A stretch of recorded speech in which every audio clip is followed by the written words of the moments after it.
What's up guys, welcome back to Tech Phantom. So we have seen in the past couple of months a lot of leaks and rumors about the Samsung's upcoming flagship smartphone, the Galaxy S23 lineup. But we have also seen some of the CAD renders about the smartphone which showed us the accurate representation of the design and how the phone is going to look. Now, not only that, now we also have a real picture of the Galaxy S23 Ultra that shows the new flat side along with the S Pen slot, which I'll come back in a moment. But first, let's take a look at the dummies of the smartphone, and they look pretty much identical what we saw in the CAD renders of these phones, as the lens is sticking out.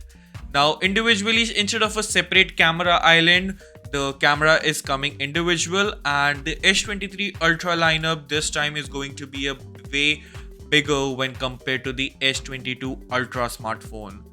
Now, one thing which the dummies got wrong in the design of this is the camera lens, as we have showcased for you in a couple of weeks ago. The camera will be looking like more of a resembling with the concave shape of the Galaxy Watch 5 Pro. Now, what we also had a real picture of the Galaxy S23 Ultra, except it only shows as part of a design and noticeably the side curve of the phone.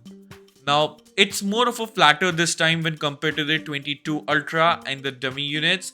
Now, the Samsung isn't actually shifting the S Pen back to the right side because it is going to be keeping for the right side for the camera module and the above, and it won't be a very practical space to utilize that.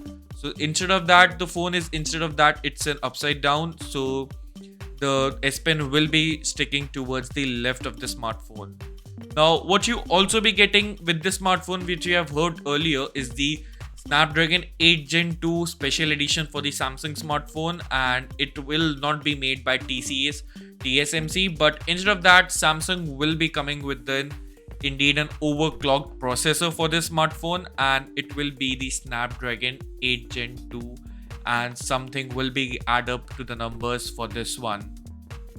Now, what do you think about the smartphone? Actually, are you too excited for the Galaxy S23 series lineup smartphone? Let us know your thoughts in the comment section below, and I'll see you in the very next one. Thanks for watching.